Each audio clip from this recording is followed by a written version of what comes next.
à l'avantage d'un certain suprémacisme colonial déguisé sous des aspects de progressisme et d'égalitarisme de conditions des droits, alors qu'ils sont sans cesse, à l'analyse détaillée, en train de tenter de s'en servir pour précisément les déborder.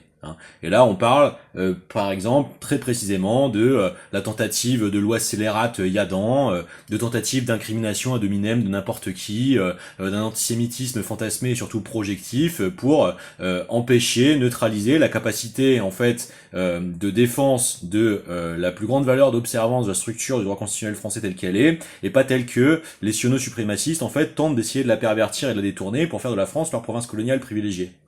Parce que Israël, sans la capacité de vampirisation de la France, c'est rien du tout. Israël, sans la capacité de vampirisation de l'appareil d'État fédéral américain, c'est rien du tout. Et ce sont des génocidaires suprémacisés, en sectarisés, souvent familialement, hérédito-reproductivement.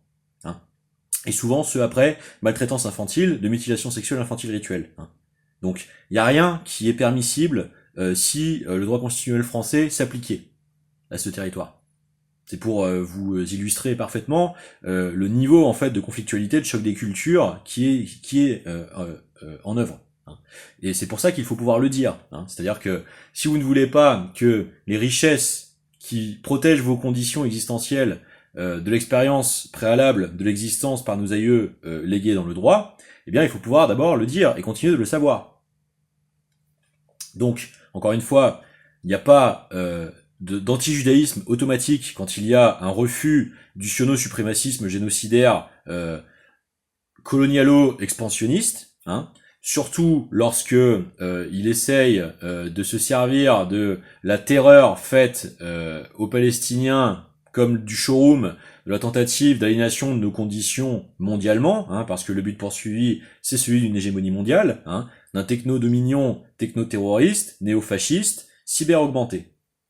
Et parce que cyber-augmenté, aérospatialisable, donc mondialiso-délocalisable, en frappe, en capacité de dévastation. Et donc, il faut bien comprendre ce qu'il y a de caché derrière la tentative d'impunissabilité de la situation faite aux Palestiniens. C'est le futur qui sera tenté d'être systématiquement réactualisé à n'importe quel ethnicisme qui se retrouvera ciblé par ce fantasme de toute puissance. Point. Donc, c'est même plus une question d'ethnicité, c'est une question de l'universalité de la conception du droit français, c'est tout. Point barre. Et donc,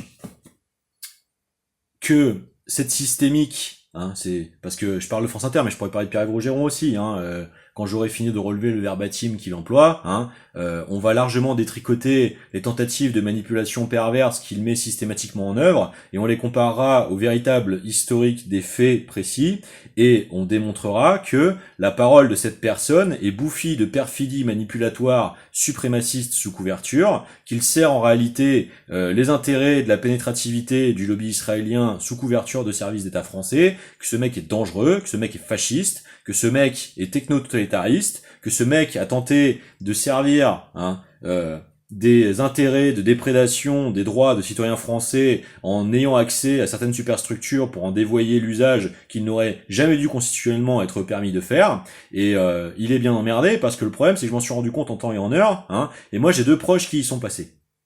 Donc, monsieur n'a plus que la perversité pour essayer de maintenir la crédibilité de sa condition, et évidemment, il va tenter d'aller dans le jusqu'au boutisme de sa condition.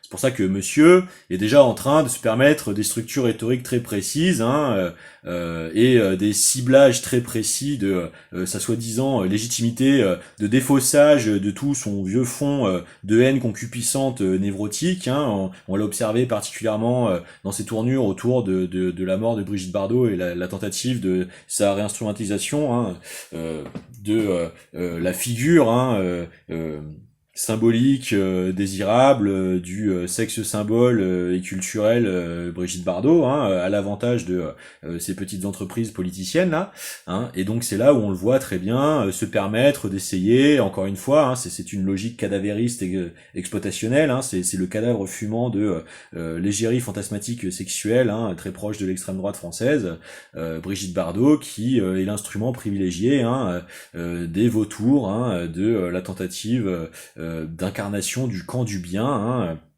des plus totalitaristes structurateurs voulu être fait contre la réelle structure de la société française, hein, d'enfoncer le clou de cette extrême droitisation, hein, des régimes partout dans le monde pour composer, hein, cette mondialité de la superstructure techno-terroriste, hein. C'est ce qu'il est en train d'essayer de faire, hein. Et donc c'est tout naturellement que il va essayer de vous faire penser que je serai, hein, de ce qu'il retient de ces gauchos RMC qui tout de suite viennent, hein, dire quoi que ce soit sur la figure de Brigitte Bardot. Ah oui, mais Brigitte Bardot a supporté les idées racistes du RN. Point. Brigitte Bardot a plébiscité, hein, la légitimation, la décomplexion des atteintes à l'intégrité physique des personnes sur des bases raciales, hein, sur des bases ethnicisées, hein, et non pas sur des bases criminogènes, hein, criminologiques. D'accord ? Donc le raccourci racialiste, le raccourci, hein, discriminant projectif était bel et bien la forme d'expression publique commise par Bardot. Point. Hein, faire de l'immigration une criminogénité en puissance, ce n'est pas en fait faire la culture française du discernement des conditions. Hein. Où est l'universalisme de la condition des droits quand l'ethnicité devient une pathologie? Hein? Donc ces gens qui se prétendent tant se draper, hein, d'un francisme, hein, n'en sont que la francisque. D'accord? Bon.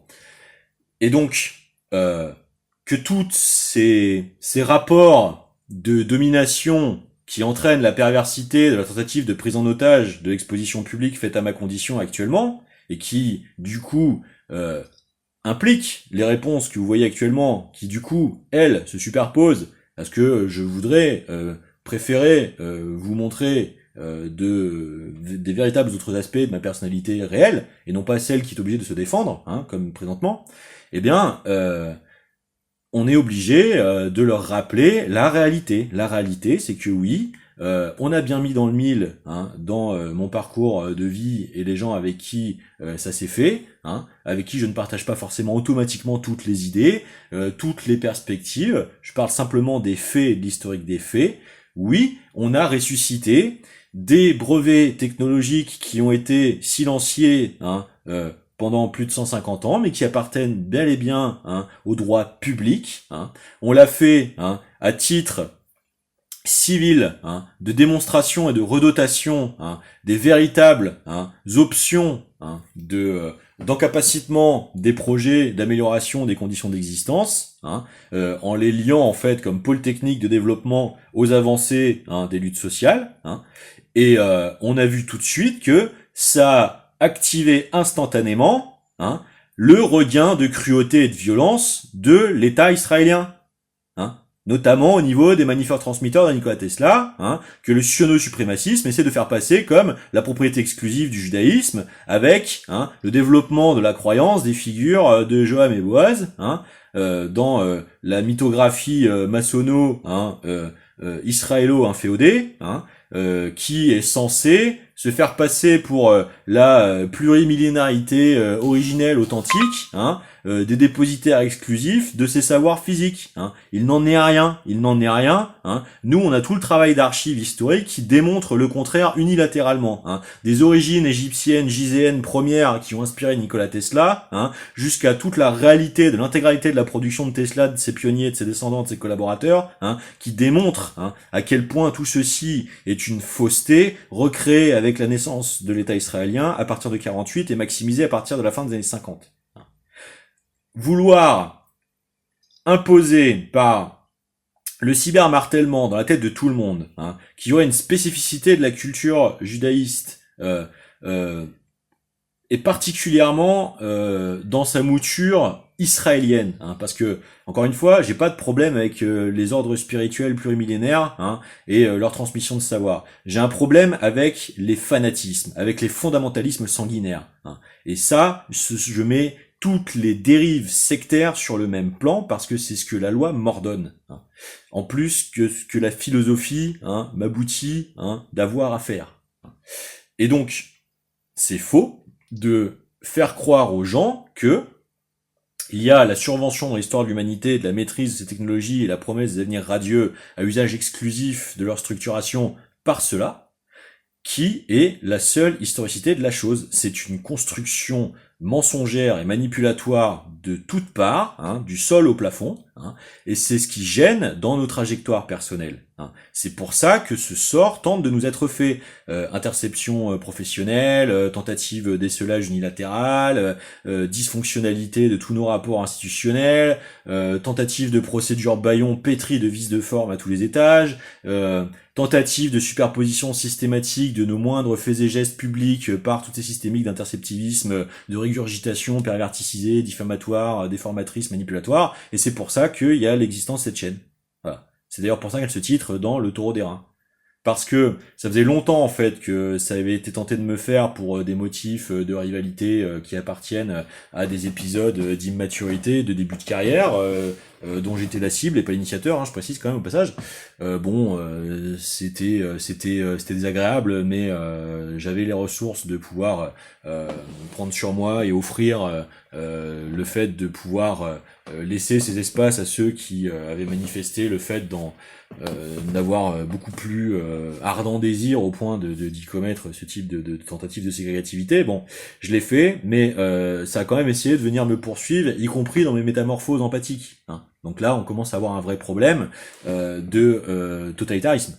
Donc c'est pour ça, moi, que je réponds, et que je réponds dans ces formes. Et donc, là, ce qu'on vient de voir hier, c'est l'obscénité, en fait. C'est l'obscénité de ce que ces tendances de corruptionnalité font déployer des psychés, des comportementalités des personnes qui s'y abaissent. C'est pour ça que je réponds. C'est que j'ai pas envie de faire le moralisateur. C'est juste que c'est les faits, les gars. C'est les faits. Hein. C'est-à-dire que là, que vous vouliez le reconnaître ou non, vous êtes en train d'essayer de composer publiquement une diffamation, une campagne de dénégation publique, de manipulation d'autrui, pour placarder en superposition à la réalité ce qu'il faudrait que les gens en pensent. C'est ça la propagande. C'est ça le fascisme. C'est ça le totalitarisme. Il est là. Alors, autant qu'on puisse en parler librement, que tout le monde s'en abstienne. Parce que ça évitera de démultiplier le fait de prêter le flanc au fait que ça finisse par remporter l'intégralité du pays et devenir un problème majoritairement plus collectif. Mais dans ce cas-là, il faut que vous ayez vous-même l'intelligence d'arrêter d'essayer de défoncer les prémices les plus pertinents des résistances. Sinon, forcément, vous allez faire survenir ce que vous appelez de vos vœux les plus secrets. C'est-à-dire de croire que vous seriez à la table de la gamelle quand l'ordre imposé sera violemment accaparant les structures de pouvoir. Vous avez toujours pas compris les 10 dernières années qu'on vient de passer là. Va falloir les gars.